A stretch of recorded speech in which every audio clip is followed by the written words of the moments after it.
और पर्यावरण, इसका बड़ा महत्व है। दोनों का बहुत समन्वय है, दोनों एक दूसरे से जुड़े हुए हैं। किस तरह से जुड़े हुए हैं तो यह राधा कृष्ण की पूजन उपासना सारी समष्टि की साधना उपासना है, सारे मानव जाति के कल्याण का ये उपासना का स्वरूप है। क्योंकि प्रधान को मानते हैं, भगवान कौन है? परमात्मा, और परमात्मा का अंश कौन है? ये जीवात्मा। तो जीवात्मा और परमात्मा ये एक दूसरे से अलग नहीं है। तो संसार में जितने जीव हैं वो सब परमात्मा के स्वरूप हैं, भगवान के स्वरूप हैं। यदि हम ये वृक्षारोपण करके सबको ऑक्सीजन देने का काम कर रहे हैं, प्राण देने का काम कर रहे हैं, समष्टि में रहने वाले चराचर जगत में अनंत कोटि देवताओं की उपासना कर रहे हैं, सारी मानव जाति की उपासना हो रही है, यानी भगवान की उपासना हो रही है, प्रत्येक जीव मात्र के रूप में, परमात्मा के रूप में देख करके। क्योंकि हम तो ईश्वर सर्वभूतेषु को मानते हैं ना, हृदय से अर्जुन तिष्ठति सर्वम खलविदम ब्रह्म।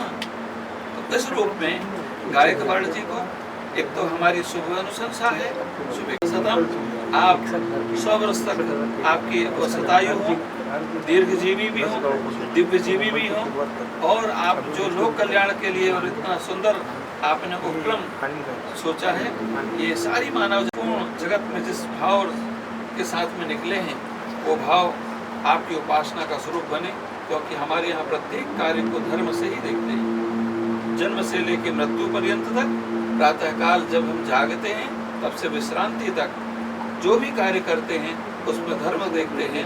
तो आज जो आप कार्य कर रहे हैं ये सब धर्म अनुष्ठान है, और हमारी बहुत बहुत शुभ अनुशंसा है कि भगवान आपको समर्थ संपन्न बनाए, आपको भगवान इतनी शक्ति और सामर्थ्यवान बनाए कि आप समष्टि के कल्याण की जो कामना के भाव आपके अंदर में हैं उनको पूर्ण करने का सामर्थ्य और उतना आगे आगे आगे और आगे बढ़ाने का आपको शुभ लाभ माँ ललिता त्रिपुर सुंदरी जगदम्बा पद्मावती आपको कृपा का अवलंबन प्रदान करें। थोड़ा हेलो, हाथ थोड़ा नजदीक में तो झाड़। हेलो हेलो, अरे दादा, हो दादा पूरा पुढे घ्या ना, क्यों खाली हो? नाही खाली नका ठेवू, थोड़ा सा हाँ सब स्वामी जी हो गया। ये साइड में आ जाओ ना, वो हमें थोड़ा सा पार्टी कैमरा हमें एक मिनट चल एक मिनट पार्टी महाराज एक फोटो खींचना, खींच लो फिर एक मिनट सब थोड़ा।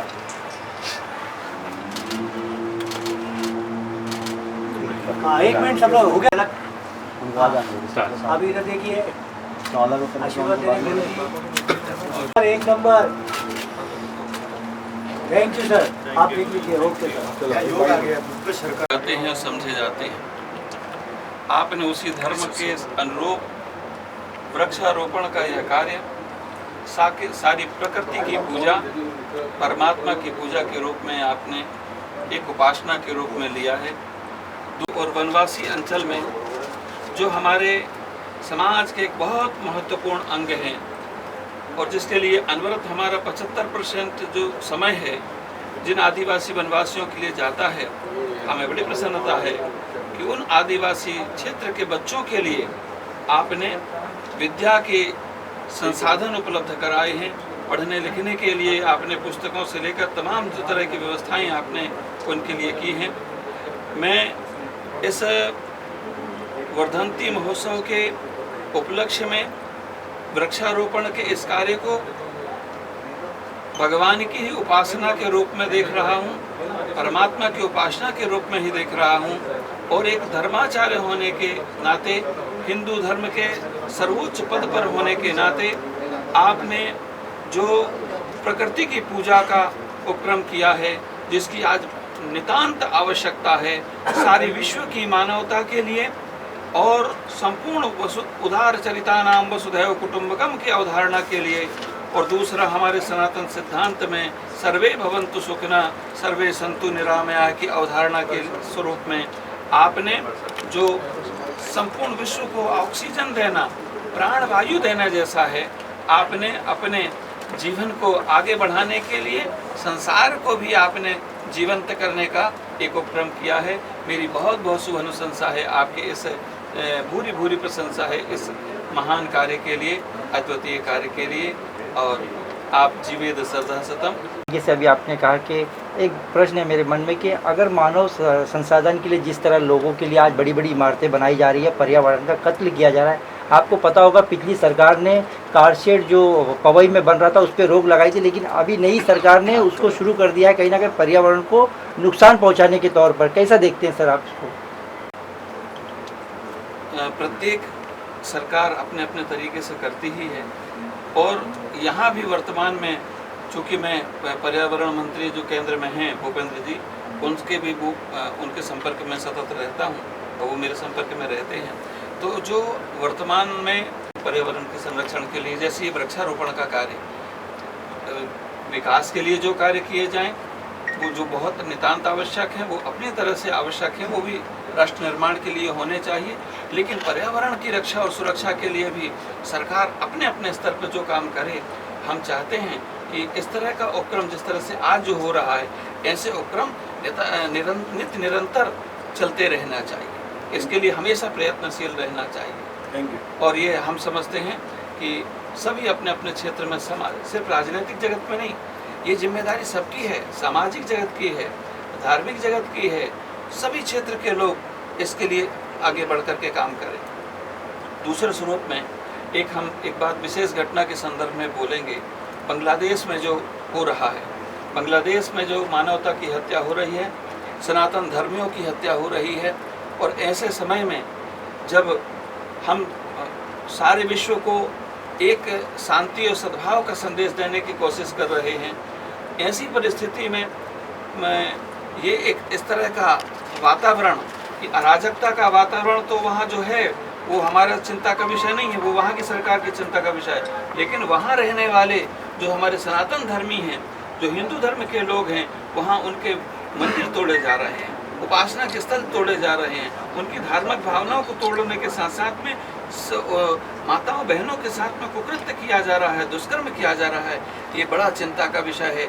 हमने सबकी चिंता की है, और हमने सबकी सनातन धर्मियों की कहीं भी किसी तरह से हत्या हो, उनके मान सम्मान के साथ में ठेस पहुंचाई जाए, हमारे धार्मिक स्वरूप को विकृत किया जाए, ये किसी भी क्षेत्र में बर्दाश्त नहीं होना चाहिए। हम भारत की सरकार को आग्रह भी करेंगे और निर्देश भी देंगे कि वहाँ जो बांग्लादेश में हमारे सनातन धर्मी हैं, उनकी हर हाल में रक्षा करने की जिम्मेदारी भारत की सरकार की है, और उसके लिए जो करना प्रयास किया जाए वो भी प्रयास किया जाए। दूसरे स्वरूप में हिंदुस्तान के अंदर में जो बांग्लादेशी रह रहे हैं, अवैध रूप से रह रहे हैं, उनको भी यहाँ से निकाल करके बाहर किया जाए। नहीं तो वो समय दूर नहीं है जिस दिन हमारे देश में वही अराजकता का वातावरण हो जाएगा। हमारे यहाँ के उपासना के स्थल, और अभी आप लोग सामान्यतः देखते हैं, कई जगह देखते हैं, चोरी हुई, डकैती हुई, कौन कर रहा है, उसमें कितने कितने तरह के लोग, कौन बांग्लादेशियों के नाम आ जाते हैं, कई तरह की बातें आ जाती हैं। इसलिए हमारा विशेष भारत सरकार से भी आग्रह रहेगा कि इस क्षेत्र में उनको चिंता करनी चाहिए। महाराज, अभी जैसे आपने कहा है कि कई हजार बांग्लादेशियों को भारत लाना चाहती है, और जिस तरीके से आप कह रहे हैं कि सनातनी धर्मों पे अत्याचार हो रहा है, लेकिन कहीं ना कहीं जो प्रोपेगेंडा फैलाया जा रहा है बड़े मीडिया द्वारा, घुसपैठ मीडिया द्वारा, ऐसा कहीं भी नहीं दिख रहा है कि दूसरे समाज के लोग मंदिरों की रक्षा कर रहे हैं। कल भी सोशल मीडिया पे वो वीडियो वायरल हुआ, हमने खुद देखा है। तो आप कैसे देखते हैं इसको कि जब दूसरा समाज मंदिरों की रक्षा कर रहा है, हिंदुओं की रक्षा कर रहा है, तो ये बात कहाँ से फैल रही है कि सनातनियों पे हमला हो रहा है? एक जगह दो जगह कोई रक्षा कर ले वो है। आज हम नहीं करते क्या? कोई हमारे ऊपर उपकार नहीं किया किसी ने रक्षा करके। हमने पूरे विश्व की रक्षा करी है। हमने उन लोगों को भी शरण दी है जिन लोगों ने अलग राष्ट्र के धर्म के आधार पर अलग राष्ट्र मांग लिया। हमने उनको भी अपने देश में संरक्षण दिया है, और उनको आज जो जीने का स्वरूप आज इस देश के अंदर में है, शायद उस देश में जाते जहाँ पर जो राष्ट्र उन्होंने भारत माँ की दो टुकड़े करके लिए थे, वहाँ भी उनको सुविधा नहीं मिलती। वो सुविधा उनको यहाँ मिल रही है। ये जिम्मेदारी हमारी है कि हम यहाँ के लोगों को जो रह रहे हैं उनकी सुरक्षा कर रहे हैं। तो वहाँ जो हमारी रक्षा सुरक्षा कर रहा है वो हमारे को कोई उपकार नहीं कर रहा है। लेकिन जो अत्याचार हो रहा है, अनाचार हो रहा है, वो कोई छिपा नहीं है। कितने सारे हिंदुओं को पाकिस्तान से हमारे यहाँ पर आना पड़ा, कितने बांग्लादेशियों को, हमारे बांग्लादेश में रहने वाले हिंदुओं को हमारे देश में आना पड़ा। तो ये निश्चित रूप से वहाँ की सरकार को भी रक्षा करने के लिए योजनाएं आ रही हैं, वो कोई ऊहापोह नहीं है। एक कोई रक्षा कर रहा है तो उसके लिए धन्यवाद है, लेकिन जो अत्याचार हजारों की संख्या में हो रहा है कि आज लाखों लोग वहाँ पर इकट्ठे हुए हैं बांग्लादेश के अंदर में, ये भी बात आपने देखा होगा। लाखों लोग वहाँ पर इकट्ठे हुए हैं। क्यों हुए हैं? उनके ऊपर अत्याचार हुआ है, अनाचार हुआ, तब तो वहाँ एकत्रित हुए हैं। कोई वहाँ पर वो किसी को धन्यवाद करने के लिए नहीं हुए हैं कि आपने हमारी बहुत अच्छी रक्षा करी। आप समाज को देख करके आपने उसको उत्सव मनाया। 61 साजरी करताय। वेगवेगळे विविध सामाजिक उपक्रम आपण म्हणजे साजरे करू शकतो उद्देश आहे त्याच्यामागे. नाव सांगून सुरुवात करा. माझं नाव अनिल कुमार विरम गायकवाड, मी व्हाईस चेअरमन आणि मॅनेजिंग डायरेक्टर आहे.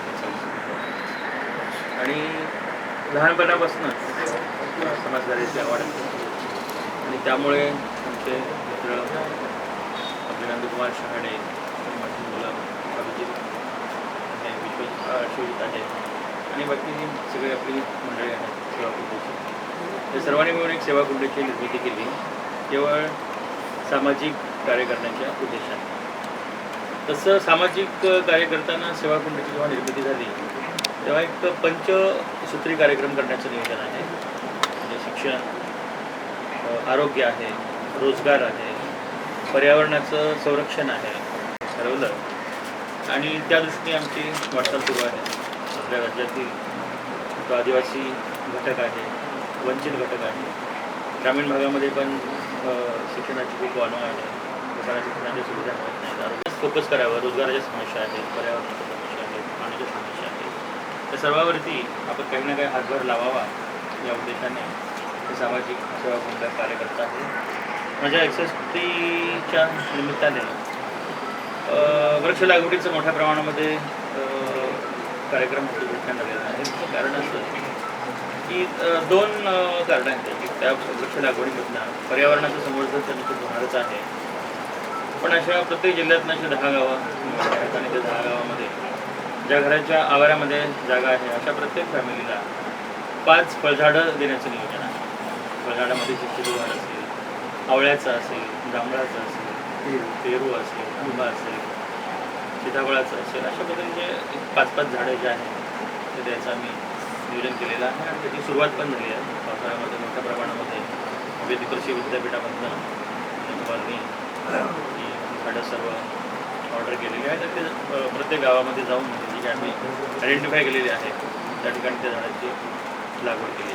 या योग्य पर्यावरणाचं संवर्धन होईल वृक्षवाढीमुळे आणि झाडांना जी काही फळं येतील त्या फळांची विक्री करून म्हणजे ज्या कुटुंबामध्ये हे झाडं लावली जातील त्या फळांचा उपयोग पण त्या कुटुंबाचा उदरनिर्वाहासाठी किंवा मग त्यातनं पण ते उत्पन्न काढू शकतात असा दुहेरी उद्देश.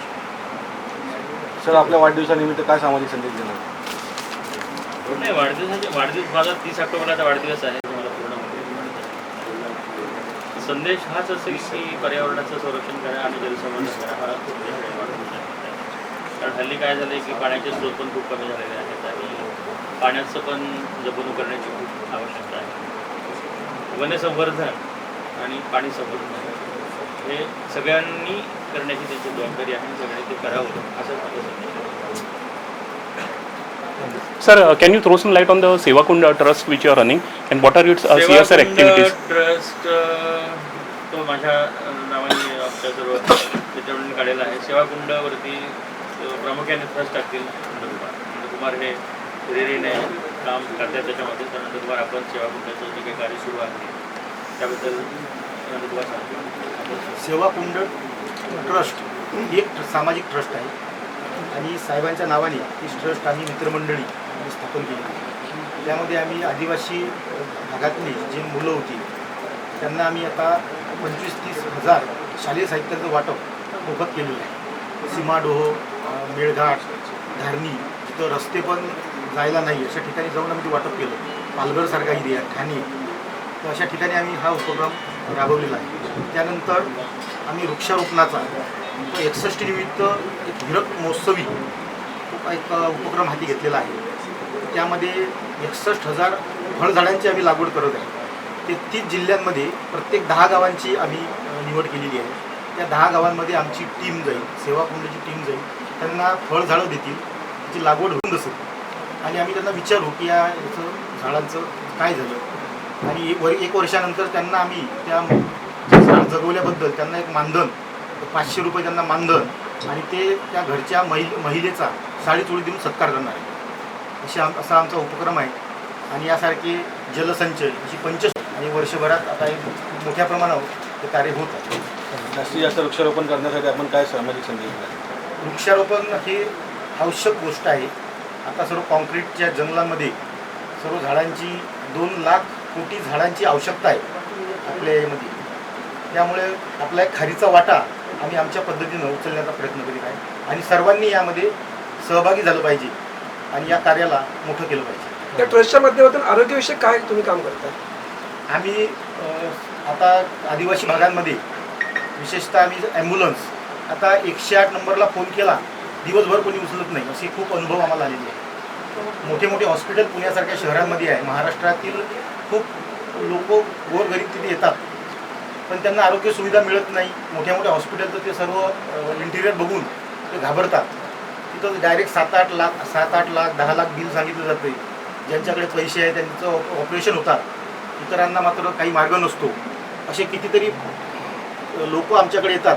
मग आम्ही त्यांना घेऊन धर्मदाय आयुक्तांकडे जातो, त्यांचं पत्र घेतो आणि त्या हॉस्पिटलला जाऊन भांडतो की यांचं ऑपरेशन करा आणि फंड नंतर जमा करा.